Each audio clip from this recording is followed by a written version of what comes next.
بسم اللہ الرحمن الرحیم۔ السلام علیکم، آپ دیکھ رہے ہیں ایم سپورٹس اور میں ہوں منیر احمد۔ جیسے کو تیسا پی سی بی کی بھارتی کرکٹ بورڈ کو سخت وارننگ، اگر ایشیا کپ چھوڑا تو آئندہ برس T20 ورلڈ کپ کھیلنے پاکستانی ٹیم بھارت نہیں جائے گی۔ ایشیائی ایونٹ کے حقوق بنگلہ دیش کو نہیں دینا چاہتے M D Wasim Khan. P C be نے جیسے کو تیسا پر کاربند رہتے ہوئے بھارتی کرکٹ بورڈ کے لیے سخت وارننگ جاری کر دی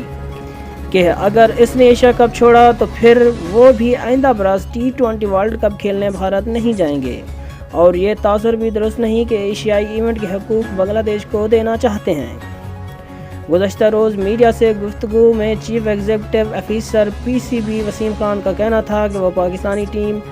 آئندہ برس بھارت میں شیڈول T20 ورلڈ کپ کے لیے ہرگز نہیں بھیجیں گے۔ اگر بھارتی کرکٹ بورڈ نے اپنی ٹیم ایشیا کپ کے لیے پاکستان نہ بھیجی، جس کا انعقاد رواں برس ستمبر میں T20 ورلڈ کپ سے قبل مختصر فارمیٹ میں کیا جائے گا، وسیم خان نے اس تاثر کو یکسر مسترد کیا کہ پی سی بی ایشیا کپ کی میزبانی کے حقوق کسی ڈیل کے تحت بنگلہ دیش کو دینا چاہتا ہے، جس نے اپنی ٹیم پاکستان کے دورے پر بھیجی ہے۔ ان کا کہنا تھا کہ پاکستان کو ایشیائی ایونٹ کی میزبانی کے حقوق ایشین کرکٹ کونسل نے دیے ہیں، جو کسی اور کو نہیں تھمائے جا سکتے، کیونکہ انہیں اس بات کا اختیار ہی حاصل نہیں ہے۔ البتہ بھارت کے ساتھ تنازع کے باعث فی الوقت ایشیا کپ کی میزبانی کے لیے 2 وینیوز قابل غور ہیں۔ ماہرین کرکٹ بھی پاکستان میں ایشیا کپ کا انعقاد اسی صورت میں دیکھ رہے ہیں جب سیکیورٹی ایشوز پر اطمینان کے بعد بھارتی ٹیم پاکستان آنے پر رضامندی ظاہر کرے گی، کیونکہ پاکستانی میزبانی کی راہ میں واحد رکاوٹ یہی ہے۔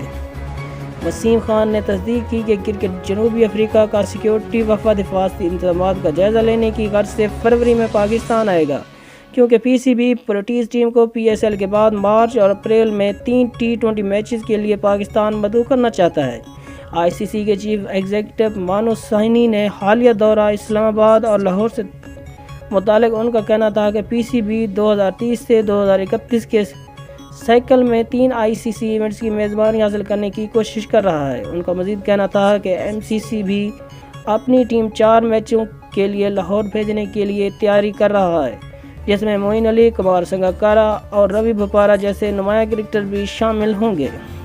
مزید ایسی ویڈیوز دیکھنے کے لیے ہمارے چینل کو لائک کریں، سبسکرائب کریں اور بیل آئیکن کو دبا دیں۔